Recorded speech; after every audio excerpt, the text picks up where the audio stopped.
Offensive Player of the Week, maybe a word or two about his performance. And then we expect to see as you face Cincinnati on Friday, please, back at home. It was a great win for our football program. Very proud of our coaches and our players and our fan base. You know, it's been a long time coming to become bowl eligible and to be the ranked football team. And our guys played outstanding and really give them credit to our players and coaches. And like I said, our fan base. Early in the week, we said we were going to take our best offensively, defensively, special teams, and our fans to win that game. And I think all four of those played a big part in that victory. You know, and Marvin did a great job. You know, he came out and he was fresh, had a great week of practice, and he had great block by his receivers on the perimeter and his O-lineman.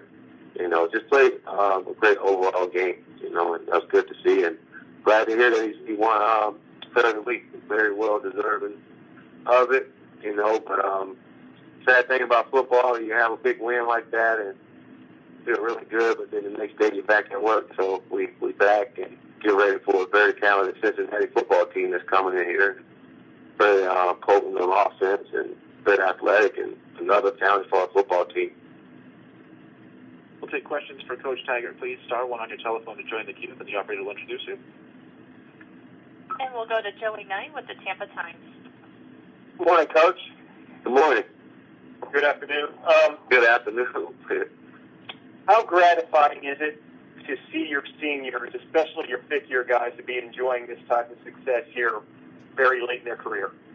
It's very gratifying. You think about all the things they've been through and the different coaches they've been through, and it's just something they all wanted when they decided to come here, you know, and they paid the price, you know, but it's something they can leave here being proud of and knowing that they help get our program back on the right note, you know. And we said at the beginning of the year that as underclassmen, as coaches, we want to do everything we can to send these seniors out the right way, and we want our seniors to hold everyone accountable to doing those things, you know, and stand off with those guys now.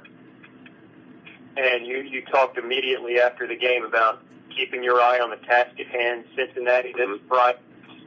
These guys have never dealt with all this before. Is that going to be easier said than done, just keeping them focused on the task at hand? I think so. You know, we hadn't changed much. You know, we went out and had a great practice day. You couldn't even tell that we beat a ranked team that was bowl eligible. I mean, it was back to usual. You know, and again, I think the big part of it is our guys had their eyes on one big prize from the beginning, and that's to win the conference championship. And we still have that in front of us. But we also understand how we got to get there by going one game at a time. And here's a team coming here who was conference champs last year, you know, and they know how to win, and really talented football team, very explosive on offense. It's going to be another challenge for it. It don't get any easier. That's the thing about it. You win the tough one, and turn around, you got to play another one. But that's how you want it. Thanks. Next, we'll go to Joey Johnson with Tampa Tribune. Yeah, Willie, you know, when you were 1-3, you told us, you know, you guys were going to be a good football team, and you kept putting one foot in front of another, and you've gotten to this point. As this has evolved, what kind of confidence have you seen from your guys as they've seen results, and how has that fueled them as it's actually happened on the field, and they've grown in stature and they've grown in confidence? Well, I tell you what, as coaches, you don't have to really do a lot of yelling anymore. You got a lot of guys looking out for each other and holding each other accountable. You know, I think that's because of the success that the guys are having on the football field. And you know, the more you win, the more confidence you get, and that's what we see out of our football team when they go out now. They're confident in what they can do and their abilities, and they believe. You know, they believe they can win every game. And I'd say the most impressive thing I got out of the Temple game this past week was the way our guys, when we fumbled the ball in the second half, and they scored, and we didn't do anything the next drive. They got a field goal, and now we're only up 11. You know, in the past we probably would have folded, but this time we didn't. And I think that just shows, again, a sign of a team that's confident and maturing.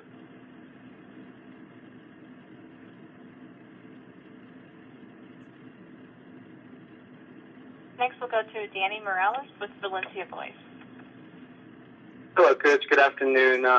I just want to talk to you about Marlon Mack, obviously sophomore. He had another big game this weekend. What is it that you see from Marlon that he does so well, and how has he improved from his freshman year to his sophomore year?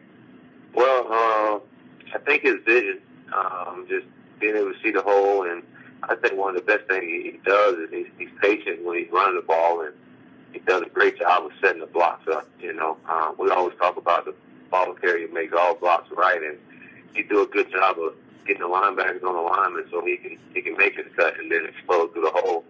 And I think his improvement that he's made is he understands offense a lot better, and the blocking scheme that goes on up front.